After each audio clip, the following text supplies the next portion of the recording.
और यही रीजन था कि आर्मी को किसी भी कॉस्ट पे इस ऑपरेशन को 1 से 2 दिन में खत्म करने का ही फैसला लेना पड़ा। 1955 में पहली बार पुलिस गोल्डन टेम्पल में घुसती है। 1984 में जो घुसी थी वो दूसरी बार था कि नेहरू जी ने सिख को अलग स्टेट जो कि सिख अंपायर जितना होगा वो देने का वादा किया और फिर धोखा किया। अगस्त 1982 को एक इंडियन प्लेन को हाईजैक किया गया और यहीं पे एंट्री होती है एक ऐसे इंसान की जिसकी वजह से पंजाब की पॉलिटिक्स 360 डिग्री चेंज हो जाती है। अब 29 सितंबर 2022 को अमृतपाल सिंह की एंट्री होती है इंडिया के अंदर। सज्जन कुमार, जिसको सीबीआई ने जिम्मेदार बताया था, उसको 1991 में पार्टी से टिकट दिया गया। अगर चंडीगढ़ पंजाब को चला गया तो हरियाणा के हिंदू उनको वोट नहीं देंगे और आपके हाथ से हरियाणा भी चला जाएगा। और इसी वजह से गोल्डन टेम्पल को ज्यादा नुकसान हुआ। हजारों सिखों को मारा गया। दिल्ली में 100 से भी ज्यादा गुरुद्वारे जला दिए गए। कि एक रिपोर्ट बनाई जिसका नाम रखा आनंदपुर साहिब रेजोल्यूशन। देखिए, जब भी पंजाब में इलेक्शंस हो, फार्मर प्रोटेस्ट हो, पंजाब में जब भी कोई मुद्दा उठता है, मीडिया के अंदर खालिस्तान का नाम क्यों आने लगता है। ऑपरेशन ब्लू स्टार जो है वो 1984 में हुआ था, लेकिन भिंडरवाले का जो रेफरेंस है वो आज भी क्यों दिया जाता है। और इससे पहले कि हम अभी जो अमृतपाल सिंह वाला इंसिडेंट हुआ वो डिस्कस करें, इससे पहले इसके पीछे रीजंस क्या हैं वो जानना बहुत ही जरूरी है। क्योंकि बिट्स एंड पीसेस में हमें स्टोरीज तो पता है, लेकिन एक्चुअल रीजन नहीं पता है कि ये सब हो क्यों रहा है। क्योंकि ये सारी चीजें जितनी सिंपल लग रही है उतनी है नहीं। अमृतपाल सिंह देश भर में उसकी चर्चा हो रही है। ऑपरेशन ब्लू स्टार शुरू हो गया था और उसके साथियों को निकालने की कोशिश में लगी।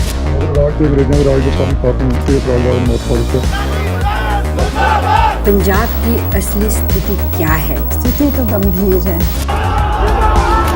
पर मुझे अगर गौरव किसी चीज पर है, सारा जीवन मेरा सेवा में गया। देखिए, इन सारी चीजों की शुरुआत होती है 1823 से। ये जो आप मैप देख रहे हो ये उस टाइम का पूरा सिख अंपायर है और जिसको रूल करते थे महाराजा रंजीत सिंह। तो देखिए, जब महाराजा रंजीत सिंह सिख अंपायर रूल करते थे तो ब्रिटिशर्स ने कुछ भी नहीं किया था, कोई अटैक नहीं किया था। और जैसे ही महाराजा रंजीत सिंह की डेथ हुई और सिख अंपायर थोड़ा वीक हुआ तो ब्रिटिशर्स ने अटैक करके सिख अंपायर के ऊपर कंट्रोल ले लिया। और ये जो हरियाणा वाला पार्ट है ये ब्रिटिशर्स ने सिख अंपायर में जोड़ दिया। पहले जो हरियाणा था वो सिख अंपायर में नहीं था। और ये जो सारी डिटेल्स मैं आपको बता रहा हूँ ये सब अभी आपको आगे रेलेवेंट लगने लगेंगी। अब ब्रिटिशर्स ने सिख अंपायर पे कब्जा करके राजा रंजीत सिंह के जो बच्चे थे उनको पढ़ाई के बहाने ब्रिटेन में शिफ्ट करा दिया था, ताकि आगे चल के अंग्रेजों को कोई दिक्कत ना हो सिख अंपायर को कंट्रोल करने में। तो इस वजह से एक्चुअल में सिख अंपायर का जो रिप्रेजेंटेशन करने वाला था वो कोई बचा नहीं था। जो लोकल महंत थे वो गुरुद्वारे के प्रीस्ट बने और उन्होंने कंट्रोल लिया। ये जो चीज थी, महंतों ने जो गुरुद्वारे पे कंट्रोल लिया था, ये चीज सिख्स को पसंद नहीं आ रही थी। तो 1920 में सिख कम्युनिटी ने अकाली मूवमेंट शुरू किया और ब्रिटिशर्स पे प्रेशर बनाया कि ये गुरुद्वारा महंत नहीं चला सकते। और प्रेशर इतना बड़ा कि 175 मेंबर्स की कमेटी बनी, शिरोमणि गुरुद्वारा प्रबंधक कमेटी, जो आजकल आप न्यूज में सुनते हो SGPC, वो इसी वजह से बनी थी। SGPC ने गुरुद्वारों से महंत को हटाया और गुरुद्वारों को रेगुलेट किया। और आज की डेट में भी ये लोग रेगुलेट करते हैं। आज भी प्रॉपर इलेक्शन होते हैं, इनके प्रेसिडेंट बनाए जाते हैं। और SGPC जो है वो उस पर्टिकुलर टाइम से ही सिख कम्युनिटी का फ्रंट फेस बना। और जो अकाली दल है और SGPC, इन दोनों में काफी क्लोज रिलेशनशिप रहे हैं उस पर्टिकुलर टाइम से ही। सिख अंपायर उस टाइम से ही काफी इन्फ्लुएंशियल और वेल्थी अंपायर था। ब्रिटिश आर्मी ने कब्जा तो कर लिया था, लेकिन सिख ये मानते थे कि जब ब्रिटिशर्स ये जो कब्जा किया ये टेम्परेरी है, ये यहाँ से जब हटेंगे तो इनको इनका सिख अंपायर जो है वो वापस मिल जाएगा। लेकिन ये जो बिलीव था कि सिख अंपायर वापस मिलेगा ब्रिटिशर्स के जाने के बाद, इसको पहला झटका लगता है 1929 में, जब मोतीलाल नेहरू जी ने पूर्ण स्वराज मूवमेंट शुरू किया, जिसमें यह कहा गया कि इंडिया एक इंडिपेंडेंट देश बनेगा जहां पे वोटिंग होगी और डेमोक्रेसी फॉलो होगी। देखिए, सिख कम्युनिटी इस इंप्रेशन में थी कि जब इंडिपेंडेंस मिलेगी तो हमारा सिख अंपायर हमें वापस मिल जाएगा। आप पुराने स्कल्पचर भी देखोगे तो उसमें लिखा हुआ है कि राज करेगा खालसा। तो ये जो पूर्ण स्वराज की बात थी, इसको सुन के सिख कम्युनिटी उतनी खुश नहीं थी। और जब 1946 यानी कि आजादी से लगभग 1 साल पहले जब ब्रिटिशर्स के जाने की बात होने लगी तो सिख लीडर्स ने यह बात उठाई कि अंग्रेजों ने धोखा करके सिखों से पंजाब छीना था और जब वो जा रहे हैं तो अंग्रेजों को पंजाब उनको वापस कर देना चाहिए। लेकिन चीजें इतनी आसान नहीं थी। अंग्रेजों ने कहा कि पहले क्या था वो मैटर नहीं करेगा, अब सबसे इंपॉर्टेंट फैक्टर ये होगा कि नंबर्स क्या है, यानी कि पॉपुलेशन में किसका कितना हिस्सा है। 1941 में पंजाब के अंदर एक सेंसस हुआ था जिसमें मुस्लिम कम्युनिटी 53% थी, हिंदू 30% थे और सिख सिर्फ 15% के आसपास थे। और सिख कम्युनिटी को अगर देखा जाए तो इंडिया की पॉपुलेशन का वो सिर्फ 1% हिस्सा था। तो यहाँ पे भी सिख डिसएडवांटेज पे थे। और इन सारी चीजों की वजह वजह से जो सिख कम्युनिटी थी वो बहुत ही मुश्किल सिचुएशन में फंस गई थी, क्योंकि उनको पता था कि नंबर्स की बात आएगी तो सिख हिंदू और मुस्लिम पॉपुलेशन से कम है। और आगे चल के सिख कम्युनिटी ने सिचुएशन के हिसाब से यूनाइटेड इंडिया का सपोर्ट किया और उन्होंने कहा कि हमें कोई भी दिक्कत नहीं है यूनाइटेड इंडिया के साथ मिलकर रहने में। और यहाँ पे वो इस इंप्रेशन में थे कि उनको एक अलग स्टेट मिलेगा। अब यहाँ पे होता यह है कि मुस्लिम्स नंबर्स में ज्यादा थे, तो अंग्रेजों को जाने के जब टाइम आ रहा था तो मुस्लिम्स ने पार्टीशन की बात कर दी। और पार्टीशन की बात से सिख कम्युनिटी बिल्कुल खुश नहीं थी, क्योंकि उनको पता था कि पंजाब के अंदर भी मुस्लिम्स नंबर्स में ज्यादा हैं, तो अगर पार्टीशन होगा तो पंजाब का भी पार्टीशन होगा। इसलिए सिख कम्युनिटी ने कहा कि हमें यूनाइटेड इंडिया से कोई दिक्कत नहीं है, लेकिन अगर इंडिया का पार्टीशन हुआ तो हमें भी सिखिस्तान चाहिए, क्योंकि इस तरह से तो मुस्लिम्स को पाकिस्तान मिल जाएगा, हिंदूज को हिंदुस्तान मिल जाएगा, लेकिन हमें क्या मिलेगा। इसी वजह से शिरोमणि अकाली दल ने उसी पर्टिकुलर टाइम पे एक रेजोल्यूशन पास किया जिसमें उन्होंने सिखिस्तान की मांग की। लेकिन ये सिखिस्तान की मांग इसलिए थी कि अगर पार्टीशन करोगे, वरना इंडिया के साथ रहने में उनको कोई भी दिक्कत नहीं थी। लेकिन इसी टाइम यानी कि 1946 में जवाहरलाल नेहरू जी ने सिखों को रीअश्योर किया और कहा कि पंजाब के बहादुर सिख एक स्पेशल कंसिडरेशन को एंटाइटल्ड है। मैं इसको गलत नहीं देखता कि इंडिया के नॉर्थ में एक इलाका हो जहां पे सिख आजादी से जी सके। इस स्टेटमेंट को लेके अलग अलग थॉट्स हैं कि नेहरू जी ने सिख को अलग स्टेट जो कि सिख अंपायर जितना होगा वो देने का वादा किया और फिर धोखा किया। अब देखिए, इन सारी बातों के बाद भी बंटवारा होता है और इस बंटवारे में पंजाब का एक हिस्सा पाकिस्तान में चला जाता है, दूसरा हिस्सा इंडिया में ही रहता है। पंजाब में जो सिख कम्युनिटी रहती थी वो पूरे पंजाब में छोटे छोटे ग्रुप्स में डिस्ट्रीब्यूटेड थी। तो बंटवारा कैसे भी होता, इससे सिख कम्युनिटी डिवाइड हो ही रही थी और इसका कोई सोल्यूशन भी नहीं निकल पा रहा था। लेकिन सिख कम्युनिटी डिवाइड होना नहीं चाहती थी। लेकिन पार्टीशन होता है और जो हिस्सा पाकिस्तान में जाता है वो पंजाब का 62% हिस्सा था और 55% पॉपुलेशन थी। और इस प्रोसेस में सिख कम्युनिटी की 150 से भी ज्यादा हिस्टोरिकल श्राइन्स, उनके रिचेस्ट लैंड और उनकी आधी से ज्यादा पॉपुलेशन पाकिस्तान में ही रह गई थी। जो सिख पाकिस्तान में रह गए थे वो पार्टीशन के टाइम पे अपना घर, लैंड और प्रॉपर्टी छोड़कर इंडिया में आ गए। जो इंडिया में आना नहीं भी चाहते थे उनको पार्टीशन के टाइम पे हुए वायलेंस की वजह से आना पड़ा। इसलिए पार्टीशन के टाइम पे जो नुकसान हुआ था वो सबसे ज्यादा सिख कम्युनिटी का हुआ था। लेकिन सिख कम्युनिटी ने बहुत ही कम टाइम में फिर से अपने आप को एस्टैब्लिश कर लिया था। और पाकिस्तान से जब सिख आए थे तो पहले तो सिख माइनॉरिटी में थे, अब वो पंजाब में मेजॉरिटी में आ गए थे, जिससे सिख कम्युनिटी का एक अलग सिख स्टेट होने का जो सपना था वो फिर से पूरा होता हुआ दिख रहा था। हालांकि ये सपना आसानी से पूरा नहीं हुआ। पार्टीशन के बाद भी कुछ चीजों को लेकर सिख खुश नहीं थे। खुशवंत सिंह की किताब आ हिस्ट्री ऑफ द सिख में उन्होंने लिखा है कि रोड ट्रांसपोर्ट, जिसपे एक तरह से सिख कम्युनिटी जो थी उनकी मोनोपोली थी, उसको नेशनलाइज कर दिया गया। साथ में कलकत्ता में भी बस और टैक्सी सर्विसेज पे सिख का कंट्रोल था, तो वहां पे ईस्ट पाकिस्तान से आने वाले बंगाली रिफ्यूजी थे उनको प्रेफरेंस मिलने लगी। और सिख कम्युनिटी में एक कल्चर है देश की आर्मी को सर्व करने का, तो आर्म फोर्सेज में भी भर्ती के लिए जो पहले सिख कम्युनिटी को प्रेफरेंस मिलती थी उसमें भी चेंजेस हुए। हालांकि ये चेंजेस हर स्टेट के लिए हुए, लेकिन इसको लेके भी सिख कम्युनिटी नाराज थी और अपना एक अलग स्टेट चाहती थी। गवर्नमेंट ने कुछ टाइम के लिए सिख मेजोरिटी वाले इलाकों को मिला के एक स्टेट भी दिया, Patiala and east Punjab state union, PEPSU भी कहते थे इसको। लेकिन इसमें कहा जाता है कि अकाली दल की बढ़ती हुई पावर को देख के कांग्रेस ने इसको हटा दिया। अब इसके बाद 1956 आता है और इंडियन गवर्नमेंट लेके आती है स्टेट रीऑर्गेनाइजेशन एक्ट 1956। इसमें यह था कि लैंग्वेज के आधार पर स्टेट्स को डिवाइड किया जाएगा। कई सारे सूबों में इंडिया डिवाइडेड था तो उसको डिवाइड किया गया। क्योंकि इंडिया एक सेकुलर कंट्री है तो धर्म या फिर जाति के आधार पर स्टेट नहीं बन सकते थे, वो बनाना सही भी नहीं रहता, तो लैंग्वेज के आधार पर स्टेट्स बनाए गए। तो इसमें तेलुगु बोलने वालों को आंध्र प्रदेश मिल गया, मराठी बोलने वालों को महाराष्ट्र मिल गया। तो सिख कम्युनिटी का कहना था कि हरियाणा को छोड़ के पूरे पंजाब की जो भाषा है वो पंजाबी है और ज्यादातर लिटरेचर भी गुरुमुखी स्क्रिप्ट में है, तो आप हरियाणा को हिंदी स्पीकिंग स्टेट में मिला दो और हमें पंजाबी स्टेट दे दो और पंजाबी को ऑफिशियल लैंग्वेज कर दो पंजाब की। लेकिन सरकार ने ये जो डिमांड थी ये पूरी तरीके से रिजेक्ट कर दी। अब यहाँ से धीरे धीरे चीजें खराब होना शुरू होती हैं। खालिस्तान अभी भी पिक्चर में नहीं आया, वो अभी मैं आगे बताऊंगा आपको। तो इन सारी वजह से अकाली दल के लीडर मास्टर तारा सिंह ने कहा कि अब बहुत ज्यादा हो गया है, हमारे साथ भेदभाव किया जा रहा है और ये अब हम नहीं सहेंगे। पंजाब में इन सारी चीजों को लेकर सिख और हिंदू कम्युनिटी में छोटे लेवल पे राइट्स भी हुए। मास्टर तारा सिंह ने कहा कि सिख रिलीजन तभी बचेगा जब सिख प्रांत होगा और यहीं से उन्होंने पंजाबी सूबा मूवमेंट स्टार्ट किया। ये जो मूवमेंट था ये इतनी तेजी से बढ़ रहा था कि गवर्नमेंट ने पंजाबी सूबा जो स्लोगन्स थे उसको बोलने तक में बैन लगा दिया था। 12,000 के करीब अकालीस जो थे वो अरेस्ट हो गए थे। 1955 में पहली बार पुलिस गोल्डन टेम्पल में घुसती है। 1984 में जो घुसी थी वो दूसरी बार था, वो अभी मैं आपको आगे बताऊंगा। देखिए 1960 से 1965 तक बहुत सारे मूवमेंट हुए जिसमें मास्टर तारा सिंह अमरन अनशन पे रहे, अकालीस को अरेस्ट किया गया, नाउ और नेवर मूवमेंट और भी बहुत सारी चीजें हुई। लेकिन जब 1965 में इंडिया पाकिस्तान वॉर हुई, इसमें सिख कम्युनिटी ने भारत सरकार को अपना अनकंडीशनल सपोर्ट दिया, सारे प्रोटेस्ट रोक के भारत सरकार के साथ खड़े हो गए। इस वॉर में भी सिख सोल्जर्स ने बहुत बड़ा रोल प्ले किया और लोगों को सिख कम्युनिटी की जो इंपॉर्टेंस थी उसका रियलाइजेशन हुआ और 1966 में सिख कम्युनिटी की बात मान ली गई और पंजाब को डिवाइड कर दिया गया। पंजाब को 3 स्टेट में बांटा गया, पंजाब, हरियाणा और हिमाचल प्रदेश। लेकिन इसमें चंडीगढ़ के ऊपर फिर से कंट्रोवर्सी हो गई। उस टाइम चंडीगढ़ में 55% लोग हिंदी स्पीकिंग थे। सेंट्रल गवर्नमेंट ने चंडीगढ़ को भी यूनियन टेरिटरी बना दिया और ये कहा कि इसको दोनों स्टेट शेयर करेंगी। इसको लेकर सिख कम्युनिटी बिल्कुल भी खुश नहीं थी। यही रीजन था कि अनंतपुर साहिब रेजोल्यूशन के अंदर भी चंडीगढ़ के बारे में बात की गई है, वो अभी मैं आगे बताऊंगा आपको। अब देखिए ये सारी बातें तो चल रही थी, लेकिन इन सब चीजों के बीच में पंजाब एक अलग स्टेट बन चुका था और इसके बाद पहली बार इलेक्शन होते हैं पंजाब में। अकाली दल इलेक्शन लड़ती है और इलेक्शन जीत जाती है, लेकिन अपने 5 साल पूरे नहीं कर पाती। इसके बाद फिर से जीतती है, लेकिन फिर कुछ दिन में ही सरकार गिर जाती है। 1997 तक एक भी बार ये लोग अपनी टर्म पूरी नहीं कर पा रहे थे।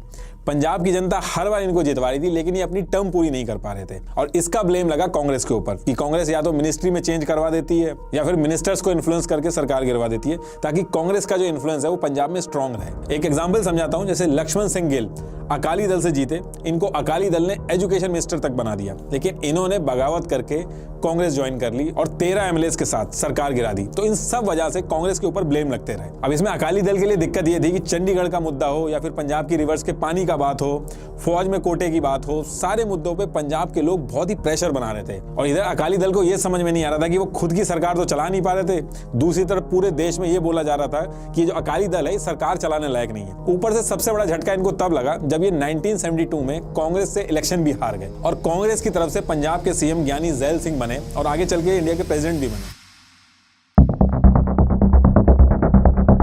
अब इन सारी सिचुएशन को देख के अकाली दल ने 1973 में अपने आप को रीथिंक किया और 12 लोगों की कमेटी बना के मल्टीपल मीटिंग्स की। इस मीटिंग में पंजाब के जो इशू थे शुरू से लेकर आखिरी तक, जैसे चंडीगढ़ को पंजाब में वापस लाना, पंजाब का पानी पंजाब को ही मिलना चाहिए, सेंट्रल गवर्नमेंट का दखल जो है वो पंजाब में बहुत ही कम होना चाहिए, तो इन सारे मुद्दों को लेके एक रिपोर्ट बनाई जिसका नाम रखा अनंतपुर साहिब रेजोल्यूशन। इसका फर्स्ट ड्राफ्ट सरदार कपूर सिंह ने बनाया था इंग्लिश में और संत फतेह सिंह को वर्बली समझाया था, जिनको इंग्लिश नहीं आती थी, और संत फतेह सिंह ने उसको वर्बली सुन के अप्रूव कर दिया। लेकिन 1973 में ये कुछ ज्यादा फेमस नहीं हुआ था, ना लोगों ने इस पे ज्यादा ध्यान दिया था।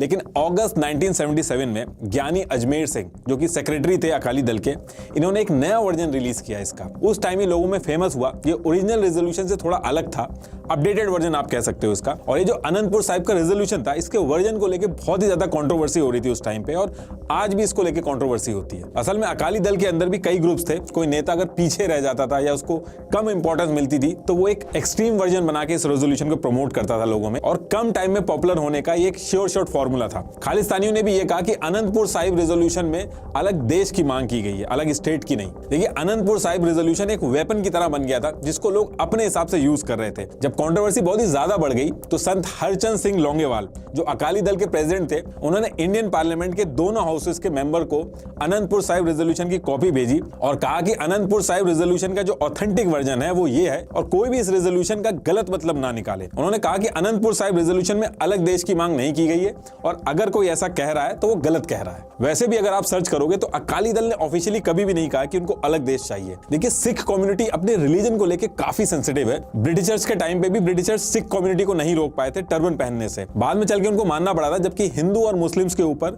ब्रिटिशर्स ने काफी रिस्ट्रिक्शंस लगाए थे। यही रीजन है कि पंजाब के अंदर रिलीजन के ऊपर पॉलिटिक्स करना हर पार्टी ने अपने एजेंडा में रखा है। जो पार्टी कमजोर होने लगती है वो रिलीजन लेके आती है। कांग्रेस भी जब पीछे होने लगी थी अनंतपुर साहिब रेजोल्यूशन के बाद, तो कांग्रेस की तरफ से ज्ञानी जैल सिंह, जो 1972 से 1977 तक पंजाब के सीएम बने उनको भी ये समझ में आ गया था कि अकालीज अब पॉलिटिक्स करने के लिए रिलीजन का यूज कर रहे हैं। तो उन्होंने भी ये दिखाने की कोशिश की कि भले ही मैं कांग्रेस में हूं, लेकिन मैं सिख धर्म के लिए अकाली से ज्यादा डेडिकेटेड हूं।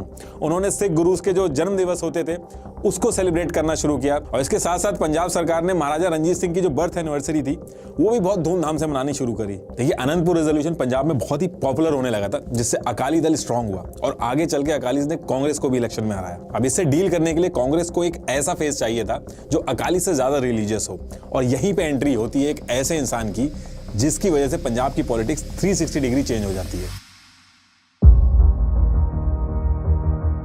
अब देखिए, पंजाब के अंदर कई रिलीजियस ऑर्गेनाइजेशन है जो रिलीजन और एजुकेशन को लेके काम कराती हैं। ऐसी एक ऑर्गेनाइजेशन है दमदमी तस्काल, और क्योंकि दमदमी तस्काल पंजाब के तहसील मूंगा के भिंडर गांव में थी, इसलिए वहां के रहने वाले लोगों को भिंडर वाले कहा जाता है। और उस टाइम पे जब दमदमी तस्काल के लीडर करतार सिंह भिंडर वाले की डेथ हुई, तो उसके बाद जरनैल सिंह को दमदमी तस्काल का लीडर बनाया गया, और लोग इनको संत जरनैल सिंह भिंडर वाले के नाम से बुलाते थे। भिंडर वाले ने लीडर बनते ही गाँव-गाँव में जाकर नशे छुड़ाने की मुहिम चलाई और लोगों से अपील की कि वो अपने बाल न कटवाएं और सिख धर्म को फॉलो करें। भिंडरवाल बहुत ही तेजी से लोगों में फेमस होने लगा और लोग आके उसके पास अपनी प्रॉब्लम और डिस्प्यूट सॉल्व कराते थे। और ये सब जब चल रहा था तो कांग्रेस के ज्ञानी जैल सिंह और दरबारा सिंह ने संजय गांधी को भिंडर वाले के बारे में बताया कि भिंडर वाले एक ऐसा आदमी है जो पंजाब में बहुत ही पॉपुलर हो रहा है, और अगर इसको हम फ्रंट फेस बनाते हैं तो अकाली दल के वोट कटेंगे इससे। और फिर आगे चल के कांग्रेस ने भिंडर वाले को अकाली दल के खिलाफ SGPC के इलेक्शन में खड़ा कर दिया, और भिंडर वाले को गवर्नमेंट का पूरा सपोर्ट मिल रहा था। अब इसमें होने ये लगा था कि भिंडर वाले को रिलीजियस बातों की वजह से लोगों का सपोर्ट तो मिल ही रहा था, और गवर्नमेंट का सपोर्ट मिलने के बाद भिंडर वाले ने अपनी एक्टिविटी और तेज कर दी, और भिंडर वाले की किसी भी इंसिडेंट पे गिरफ्तारी नहीं होती थी। लेकिन 13 अप्रैल 1978 को एक ऐसा इंसिडेंट हुआ जिससे भिंडर वाले मेन स्ट्रीम लीडर से भी ज्यादा पॉपुलर हो गया।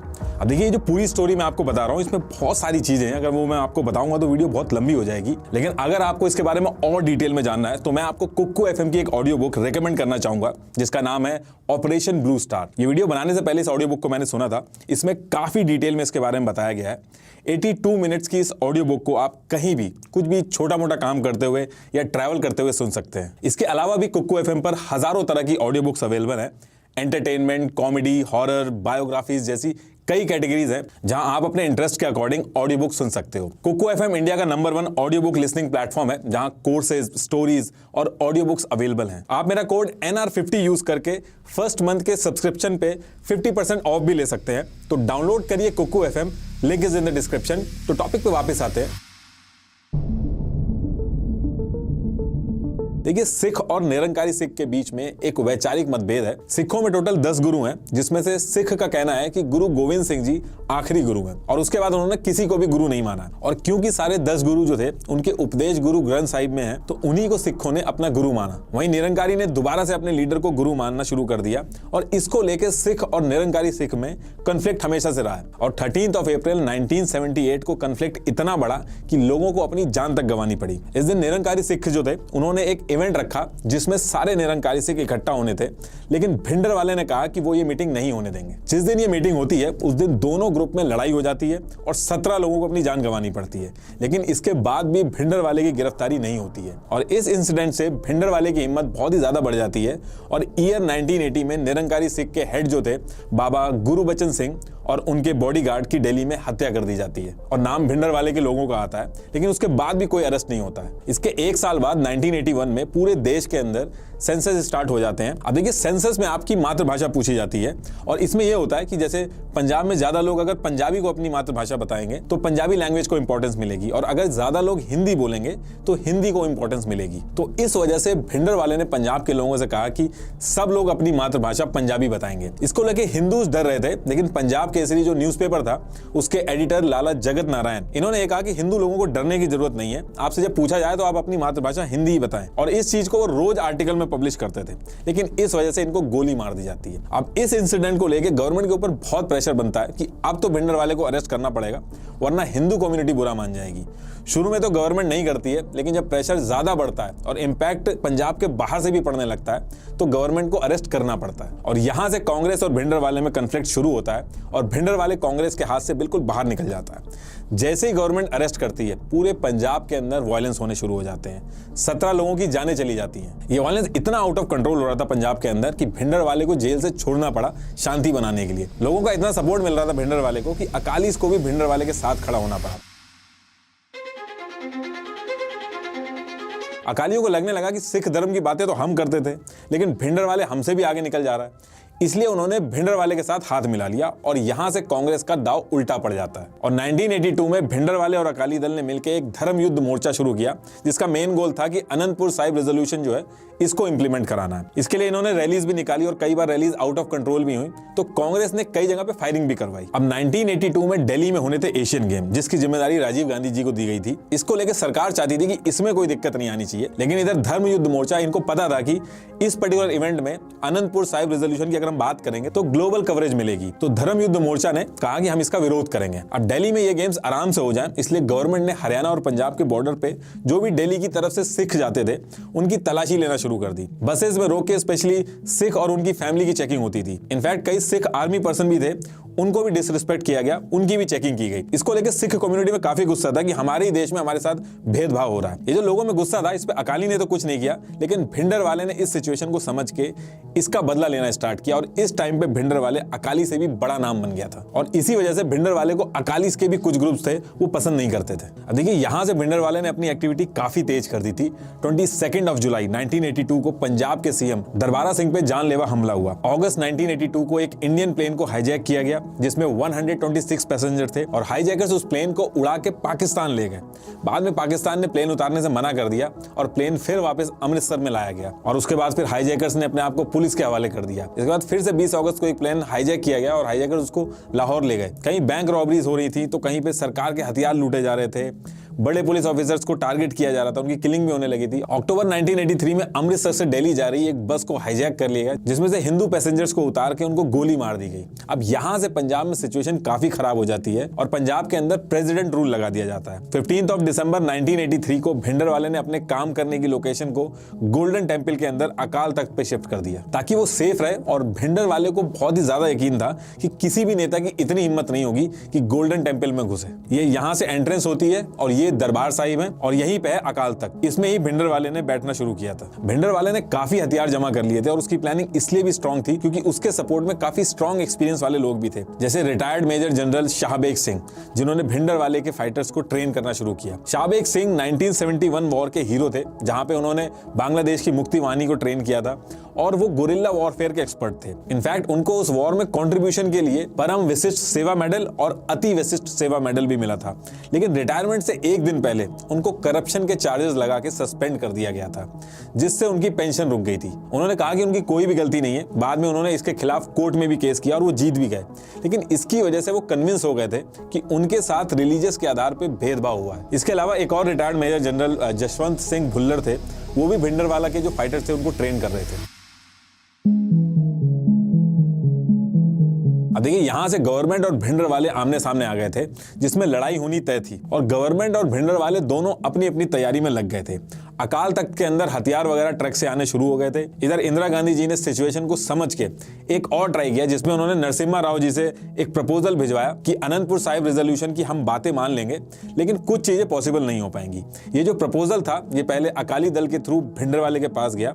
इस प्रपोजल को अकाली दल वाले तो मान रहे थे, लेकिन भिंडरवाले ने इस प्रपोजल को पूरी तरीके से रिजेक्ट कर दिया और कहा कि इससे पता चलता है कि अकाली दल सिर्फ पावर में आने के लिए ये सब कर रहा है। प्रपोजल रिजेक्ट होने के बाद गवर्नमेंट लड़ाई के लिए रेडी थी और आर्मी वाले सादे कपड़ों में गोल्डन टेम्पल के अंदर जाने लगे थे, ताकि भिंडरवाले के फाइटर्स, उनकी एक्टिविटी, लोकेशन वगैरह इन सब का पता चल सके। आर्मी की तरफ से ये जो ऑपरेशन था, इसका जिम्मा मेजर जनरल कुलदीप सिंह बरार को दिया गया था, एक क्लीन शेव सिख ऑफिसर को, और इस ऑपरेशन को नाम दिया गया ऑपरेशन ब्लू स्टार। देश की अलग अलग जगहों से टैंक्स, माउंटेन गन्स, डाइवर्स और पुलिस डॉग्स पंजाब में आ रहे थे। इससे लोगों को समझ में आने लगा था कि कुछ होने वाला है। लेकिन इसके बारे में जो उस टाइम के प्रेसिडेंट थे ज्ञानी जैल सिंह और वो आर्मी के सुप्रीम कमांडर भी थे, उनको तक इस ऑपरेशन की डिटेल नहीं दी गई थी। 1 जून 1984 को पूरे पंजाब में कर्फ्यू लगा दिया गया और फोन लाइन भी बंद कर दी गई थी। आर्मी ने टेक ओवर ले लिया था और सभी लोकल और फॉरेन न्यूज रिपोर्टर्स को होटल और हर जगह से उठा के एक स्टेट बस में भरा गया और अमृतसर से बाहर कर दिया गया। लेकिन एक रिपोर्टर थे जो एसोसिएटेड प्रेस में थे,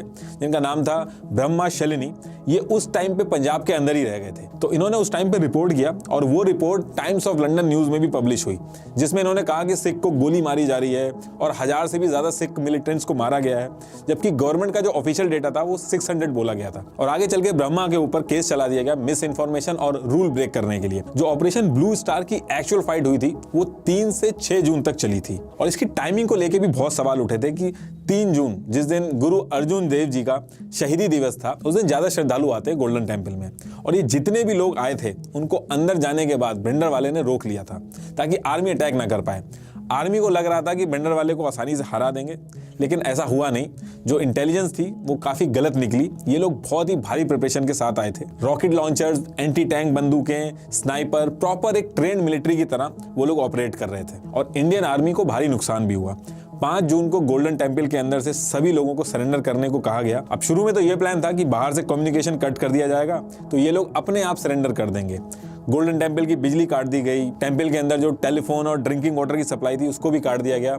लेकिन इस बीच में खबरें आने लगती हैं कि पंजाब के जो पास के गांव हैं उन इलाकों से हजारों की तादाद में सिख अमृतसर की तरफ आ रहे हैं और उनके पास हथियार भी हैं। और आर्मी हेलीकॉप्टर्स ने जिस तरफ भी देखा उनको हजारों लोग शहर के बाहर नजर आ रहे थे। और यही रीजन था कि आर्मी को किसी भी कॉस्ट पे इस ऑपरेशन को 1 से 2 दिन में खत्म करने का ही फैसला लेना पड़ा और इसी वजह से गोल्डन टेम्पल को ज्यादा नुकसान हुआ। आर्मी ने एंटी टैंक मंगवा के 3 तरफ से अटैक किया। अकाल तख्त पे भी अटैक किया गया और ये बहुत ही बड़ा डिसीजन था जो आगे चल के बहुत ही भारी पड़ा। भिंडरवाले के लोग बाहर आए और आर्मी के बीच में बहुत फायरिंग चली। भिंडरवाले के लोग भी आखिरी दम तक लड़ते रहे, लेकिन सुबह 4:30 बजे तक आर्मी ने अकाल तख्त पे अपना कंट्रोल ले लिया था। ये ओरिजिनल आर्मी के प्लान की कॉपी है जो स्ट्रेटेजी बनाई गई थी ऑपरेशन ब्लू स्टार के लिए। अब भिंडरवाले और उसके फाइटर्स को तो मार दिया गया था, लेकिन गोल्डन टेम्पल की जब इमेजेस बाहर आई और लोगों को पता चला कि अकाल तख्त के ऊपर और दरबार साहिब पे भी गोलियां चली हैं, पूरी दुनिया के सिख भड़क गए थे। आर्मी के 8 कैंटोनमेंट में से 4000 सिख सोल्जर्स ने रिबेल कर दिया था, अपने ऑफिसर्स को मार दिया था और अमृतसर पहुंचने की कोशिश की। कई सिख एमपीज और एमएलए ने रिजाइन कर दिया था और माहौल काफी खराब हो गया था। भिंडरवाले की तो डेथ हो गई थी, लेकिन भिंडरवाले के समर्थन अभी भी थे।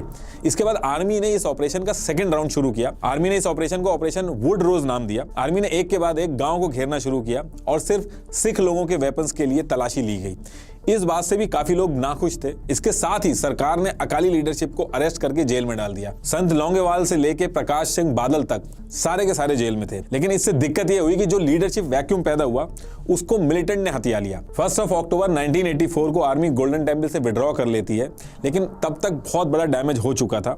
बहुत से लोग जो उस वक्त गोल्डन टेम्पल गए, उन्होंने टेम्पल को जब डैमेज देखा तो गुरु ग्रंथ साहिब की कसम खाई कि जिन लोगों ने ये किया है वो उनकी जान लेंगे या फिर उनकी जान लेने की कोशिश में मर जाएंगे। इस हिट लिस्ट में प्रेसिडेंट ज्ञानी जैल सिंह थे, इंदिरा गांधी, उनके बेटे और फैमिली, आर्मी ऑफिसर्स और भी कई लोग थे। इंदिरा गांधी जी ने जब गोल्डन टेम्पल का दौरा किया था तो वो काफी डिस्टर्ब थी। अब देखिए, जो भी सिख कौम को जानता है उसको पता था कि रिटेलिएशन तो जरूर होगा और भारी होगा। और इस ऑपरेशन के जो मेन कर्ता धर्ता थे, जिनके ऊपर खतरा था, उनको bullet proof waste, bodyguards provide किए गए। सबसे ज्यादा जो गार्डेड था वो इंदिरा गांधी जी का घर था। इंदिरा गांधी को उनके सिक्योरिटी ऑफिसर्स ने उनकी पर्सनल सिक्योरिटी में से सिख गार्ड को हटाने की भी सलाह दी थी, लेकिन कहा जाता है कि इंदिरा गांधी को लगा कि इससे मैसेज गलत जाएगा कि वो सिख कम्युनिटी के खिलाफ है। और 31 अक्टूबर 1984 को इंदिरा गांधी जी को उनके बॉडीगार्ड बेअंत सिंह और दूसरे सतवंत सिंह ने 18 गोलियां मार दी। इंदिरा गांधी जी को सोनिया गांधी तुरंत एम्स लेकर गईं और दोपहर 2 बजे तक उनकी डेथ हो गई थी। अब इसकी वजह से हिंदू सिख टेंशन बहुत तेज बढ़ गई थी।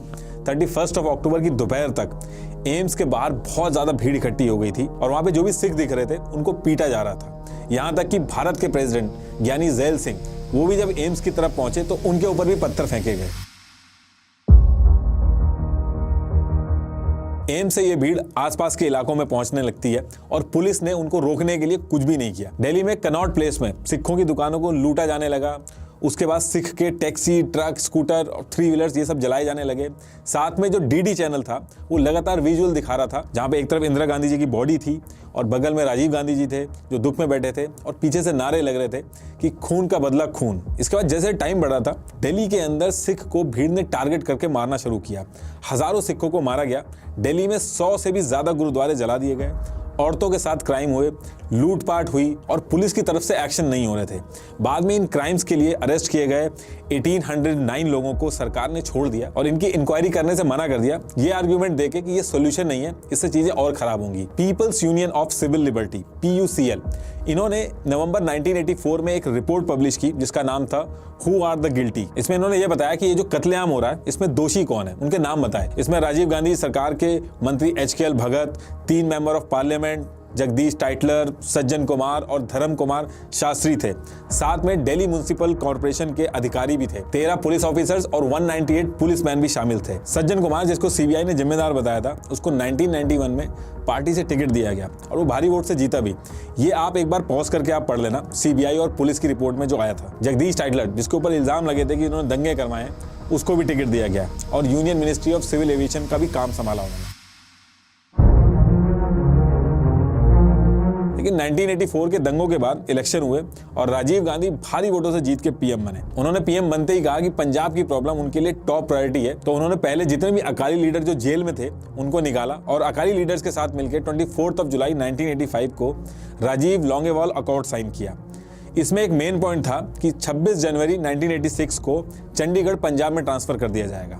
अब देखिए, भिंडरवाले की तो डेथ हो गई थी, लेकिन भिंडरवाले एक सोच थी और ये सोच अभी भी थी कुछ लोगों में। भिंडरवाले के समर्थक अभी भी पंजाब में थे, जिनको ये राजीव गांधी के साथ साइन हुआ अकॉर्ड बिल्कुल पसंद नहीं आया और बाद में संत लॉन्गेवाल की उन्होंने हत्या कर दी। राजीव गांधी जी ने सिचुएशन को तुरंत संभालने के लिए अकॉर्ड साइन तो कर लिया था और अकालियों को वादा भी कर दिया था, लेकिन हरियाणा के CM भजन लाल ने राजीव गांधी को कहा कि अगर चंडीगढ़ पंजाब को चला गया तो हरियाणा के हिंदू उनको वोट नहीं देंगे और आपके हाथ से हरियाणा भी चला जाएगा। ये बात राजीव गांधी को समझ में आई और बाद में वो इस अकॉर्ड से बेसिकली पीछे हट गए, जिसके लिए उनको आज भी क्रिटिसाइज किया जाता है। देखिए, भिंडरवाल के समर्थक अभी भी बचे थे और टाइम टू टाइम वो खालिस्तान की बातें करते रहते थे।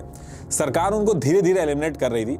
एक बार फिर से गोल्डन टेंपल में भिंडरवाल के समर्थक बैठ गए थे और उसके बाद दोबारा से ऑपरेशन ब्लैक थंडर करना पड़ा। इस बार पॉलिटिशियंस ने आर्मी की जगह पुलिस से ही डील करवाया और टेंपल को कोई भी नुकसान नहीं होने दिया। ऑपरेशन ब्लैक थंडर 2 बार हुआ, एक 1986 में और दूसरा 1988 में, और इस तरीके से भिंडरवाल के सपोर्टर्स को एलिमिनेट कर दिया गया।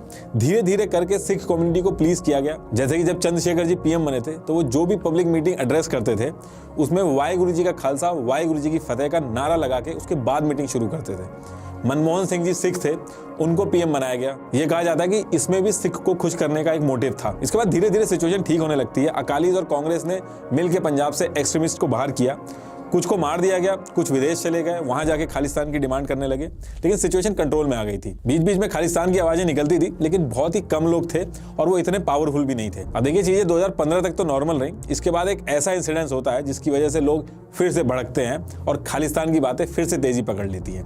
जब 1 जून 2015 को फरीदकोट डिस्ट्रिक्ट के बुर्ज जवाहर सिंह वाले गांव के गुरुद्वारे से गुरु ग्रंथ साहिब जी की चोरी हो गई। फिर इसके कुछ दिन बाद ही 25 सितंबर को इसी विलेज के आसपास कुछ पोस्टर मिले जिसमें सिख को टारगेट किया था। इसी गांव में गुरु ग्रंथ साहिब के पेजेस के साथ बेअदबी हुई। गुरु ग्रंथ साहिब जी की डिसरिस्पेक्ट को करना ही बेअदबी कहा जाता है। इस इशू की वजह से दोबारा से सिख रिलीजन पे अटैक का मुद्दा पंजाब की पॉलिटिक्स में आने लगा था। ऐसा एक नैरेटिव बन गया था कि सिख धर्म पर दोबारा से अटैक हो रहे हैं, साथ में अकालीज और वीक हो गए थे। तो रिलीजियस लोग अलग अलग पॉलिटिकल अल्टरनेटिव देखने लगे थे। इंडिया के बाहर भी खालिस्तान का रेफरेंडम चलने लगा था और नरेंद्र मोदी जी जब पावर में आए थे तो इनको लेके ये भी कहा जाता है कि ये स्टेट पावर स्ट्रांग नहीं रहने देते हैं, तो पंजाब के स्टेट राइट कहां से करने देंगे, या रिवर का इशू होगा वो कैसे सॉल्व करेंगे। तो इन सब के बीच में दीप सिंधु, जो एक एक्टर भी रहे हैं, इन्होंने टाइम टू टाइम बोला और फार्मर प्रोटेस्ट में भी नरेंद्र मोदी के खिलाफ काफी बातें बोली। दीप सिंधु ने एक वारिस पंजाब दे नाम की एक ऑर्गेनाइजेशन बनाई थी जिसका ऑब्जेक्टिव था कि ये सेंटर से पंजाब के राइट्स दिलवाएगी और पंजाबी कल्चर को सेव करेगी। लेकिन पंजाब चुनाव से 5 दिन पहले ही 15 फरवरी 2022 को एक रोड एक्सीडेंट में दीप सिंधु की डेथ हो गई और इसके बाद एंट्री होती है अमृतपाल सिंह की, जो कि दुबई से ही दीप सिंधु के टच में था, लेकिन ये लोग कभी मिले नहीं थे। दीप सिंधु की डेथ के बाद अमृतपाल सिंह को सितंबर 2022 में वारिस पंजाब डे का हेड अनाउंस कर दिया जाता है। अब इस पे दीप सिंधु की फैमिली ने कहा कि उसका दीप सिंधु से कोई लेना देना नहीं है और उसने जबरदस्ती वारिस पंजाब डे पे कब्जा कर लिया। लेकिन अमृतपाल के जो सपोर्टर थे, उनके जो करीबी थे, उनका कहना था कि दीप सिंधु के जो समर्थक हैं उन्होंने ही उसको वारिस पंजाब डे का हेड बनाया। अब 29 सितंबर 2022 को अमृतपाल सिंह की एंट्री होती है इंडिया के अंदर। भिंडरावाले के पुश्तैनी गांव रोडे, जो कि मोंगा जिले में है, वहां पे एक दस्तरबंदी सेरेमनी ऑर्गेनाइज की जाती है जिसमें हजारों लोग आए और हर कोई शौक था क्योंकि बहुत भारी सपोर्ट मिला। क्योंकि इतना सपोर्ट के लिए नेता लोगों को ग्राउंड पे बहुत काम करना पड़ता है और कोई दुबई से आके कुछ ही महीने में इतना सपोर्ट ले ले तो हर कोई शौक था इस वजह से। और ये सेरेमनी हुई थी, इसमें मल्टीपल टाइम्स प्रो खालिस्तानी नारे भी लगे थे। अमृतपाल सिंह ने आते ही बताया कि भिंडर वाले उनके आदर्श हैं और भिंडर वाले की तरह ही ड्रग्स की बात की और बेअदबी को मुद्दा बनाना शुरू किया और सिखों को केश रखने को कहा, अपने धर्म को बढ़ाने की बात करी और कहा कि अब से जो भी बेअदबी करेगा उसको ना तो पुलिस को दिया जाएगा ना कोर्ट केस चलेगा, हम उसको सजा देंगे। सोशल मीडिया में भी अमृतपाल सिंह बहुत तेजी से फेमस हो रहा है और यंग जनरेशन का भारी सपोर्ट मिल रहा है। और जब इसी 24 फरवरी को उनके एक साथी तूफान सिंह को पुलिस ने किडनैपिंग के मामले में अरेस्ट कर लिया, तब अमृतपाल सिंह के साथ हजारों लोग निकल के आए जिसमें उनके हाथों में बंदूकें, तलवारें थीं और साथ में अमृतपाल सिंह ने गुरु ग्रंथ साहिब को अपने साथ रखा और अपने सर पे रख लिया ताकि पुलिस उनके ऊपर जवाबी कार्रवाई ना कर पाए। पुलिस अगर उन पर कार्रवाई करेगी तो वो बेअदबी हो जाती। पुलिस को अमृतपाल सिंह के सामने झुकना पड़ा और पुलिस ने तूफान सिंह को छोड़ दिया और इसमें कई पुलिस वाले घायल भी हुए। अजनाला इंसिडेंट ने अमृतपाल सिंह को पंजाब में बहुत ही पॉपुलर कर दिया है। ऐसे लोग जो एक नए पंथक पॉलिटिशियन की डिमांड कर रहे थे उनको अमृतपाल में अपना एक नेता दिखने लगा। कुछ लोगों को अमृतपाल सिंह में भिंडर वाले भी दिख रहा है। इस इंसिडेंट के बाद अमृतपाल सिंह को मीडिया में बहुत ही स्पेस मिल रहा है और अब खालिस्तान और आनंदपुर साहिब रेजोल्यूशन का जो इशू है वो धीरे धीरे तूल भी पकड़ रहा है। अमृतपाल का कहना है कि वो डेमोक्रेसी के थ्रू खालिस्तान की मांग कर रहे हैं पीसफुल तरीके से, लेकिन उन्होंने हिंसक तरीकों के इस्तेमाल की संभावनाओं से इनकार नहीं किया है। अब आगे ये चीज कितनी दूर तक जाएगी ये तो टाइम ही बताएगा, लेकिन मीडिया को नया भिंडर वाले मिल गया है। लास्ट में फिर से आपको याद दिला दूं कि कुक्कू एफएम की audio book operation blue star का लिंक मैंने डिस्क्रिप्शन बॉक्स में दे दिया है, एक बार जरूर सुनिएगा, आपको और क्लैरिटी मिलेगी। Thank you.